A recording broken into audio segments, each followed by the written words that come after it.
देखिए हम लोग इससे पहले प्रथम रूप तद का पढ़ चुके थे, है ना।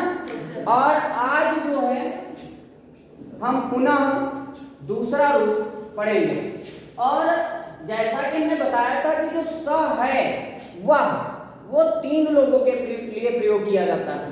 संस्कृत में 3 भाग हैं, मतलब कि पुल्लिंग, स्त्रीलिंग और नपुंसकलिंग। कभी कभी प्रश्न ही पूछता है कि लिंग कितने होते हैं, तो आपको कितने लिखने हैं? 3, पुल्लिंग, स्त्रीलिंग और नपुंसकलिंग। तो पुल्लिंग का हम पढ़ चुके थे, तो पुल्लिंग में था स विसर्ग लगा था और ये मात्रा नहीं थी, इतना ही अंतर था। आज क्या है, शब्द रूप है और ये सर्वनाम शब्द है, सर्वनामिक शब्द है वह, और ये है कौन सा लिंग? स्त्रीलिंग। इसलिए संस्कृत में इसका रूप चलेगा सा। क्या चलेगा? सा। किसके लिए चला गया? सा के लिए। फिर बात आती है विभक्ति की। विभक्तियां प्रमुख रूप से 7 होती हैं, ये आपको पता होना चाहिए। प्रथमा, द्वितीया, तृतीया, चतुर्थी, पंचमी, षष्ठी, सप्तमी और संबोधन। लेकिन संज्ञा में संबोधन चलते हैं। सर्वनाम जो शब्द रूप होते हैं उनमें जो विभक्ति होती है वो कितनी होती है? 7। प्रथमा, द्वितीया, तृतीया, चतुर्थी, पंचमी, षष्ठी, सप्तमी। प्रश्न में पूछ सकता है आपसे कि जब संज्ञा रूप होता है तो विभक्ति के कितने भेद हैं? तो 8 हो जाएंगे संबोधन को मिला के। अगर सर्वनाम में पूछेगा तो 7 हो जाएंगे। फिर बात आती है वचन की, तो कितने वचन होते हैं? 3 वचन होते हैं। कितने वचन? 3 वचन। जब 1 होगा तो 1 वचन। 1 से जैसे ही थोड़ा भी अधिक होगा डेसिमल में या दशमलव में, तुरंत वहां क्या आ जाएगा? 2 वचन। और जैसे ही 2 से ज्यादा होंगे, जैसे ही मान लीजिए उंगली उठना ही शुरू होगी, तुरंत यहाँ क्या आ जाएगा? 2 वचन में ये चला जाएगा। तो वचन जो होते हैं संस्कृत में 1 वचन, 2 वचन और बहुवचन होते हैं। फिर बात आती है इसके रूप की, तो एक लिखा है सा, ते, ता, ताम, ते, ता, तया, ताभ्याम, ताभ, तस्यै, ताभ्याम, ताभ्या, तस्या, ताभ्याम, ताभ्या, तस्या, तयोः, तासाम। क्या दिया? तासाम, तस्याम, तयोः, तासाम। अब इसको स्पीड से पढ़ लें तो क्या लिया? सा तेता, ताम तेता, तया ताभ्याम ताभ, तस्यै ताभ्याम ताभ्या, तस्या ताभ्याम ताभ्या, तस्या तयोः तासाम, तस्याम तयोः तासाम। अब बात आती है ये वचन क्या है सिस्टम। जैसे हमने कहा वह जाती है, हमने कहा वह जाती है। कितनी जाती है? 1। तो क्या होता है? सा गच्छति, सा गच्छति। अगर मैंने कहा वे दोनों जाती हैं, वे दोनों जाती हैं, तो वे दोनों की क्या हो जाएगी? ते गच्छति, गच्छतः। दूसरा क्रिया में भी तो 2 वचन आएगा, क्या हो जाएगा? ते गच्छतः। अगर मैंने कहा वे सब जाती हैं, स्त्रीलिंग, लड़कियां सारी जाती हैं, महिलाएं जाती हैं, तो क्या लिखेंगे? ताः गच्छन्ति।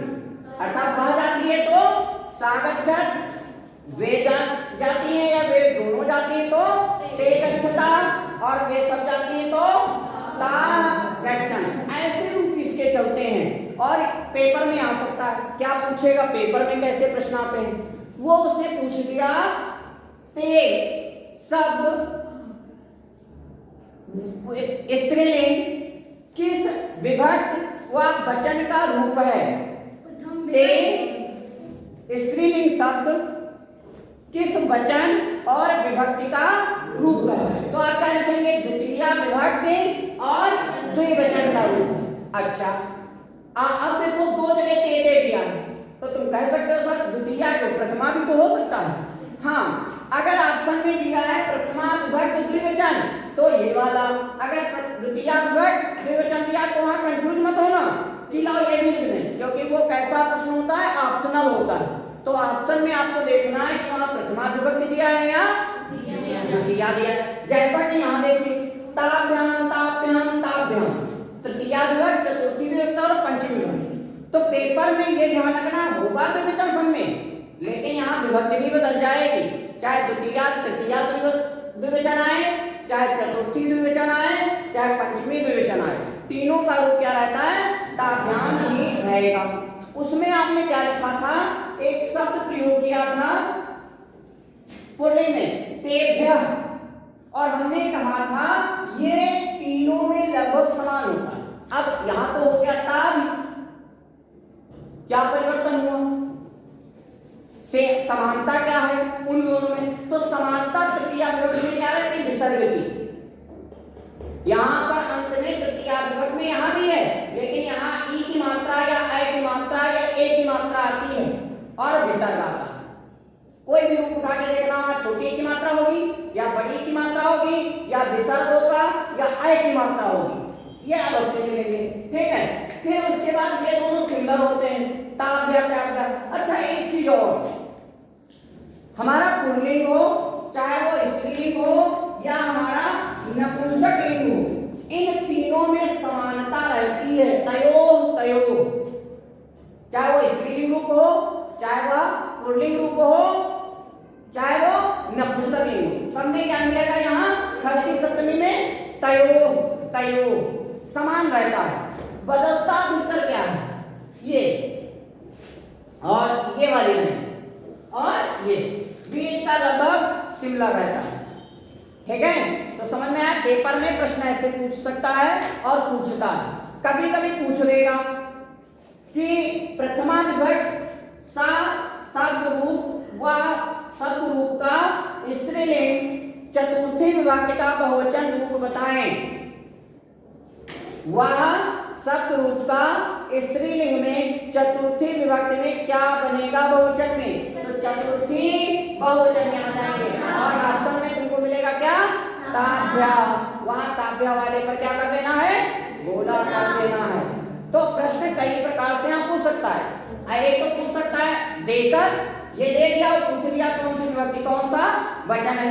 कभी कभी पूछ देगा, रूप दे देगा और पूछ देगा क्या, विभक्ति और वचन कौन है। कभी कभी ये भी देगा ये भी देगा और पूछेगा ये कौन सा शब्द रूप है, तो अब आपको बताना है सा वह स्त्रीलिंग। ये विशेष ध्यान रखना है, ये चीजें पेपर में आती हैं। ठीक है, तो मुश्किल से 5 रूप आते हैं, वह के तीनों और तुम और अहम, ये अगर 5 रूप आपने तैयार कर लिए तो 100% 1 से 2 नंबर आपको मिलेंगे ही मिलेंगे। बहुत जरूरी है, क्योंकि अगर आपको टॉपर में लिस्ट में नाम लाना है तो एक एक नंबर के लिए आपको फाइट करनी ही पड़ेगी। तो कल हम दोबारा तीसरे रूप की बात करेंगे जो हमारा होगा वह तत् नपुंसकलिंग। ठीक है, चलिए।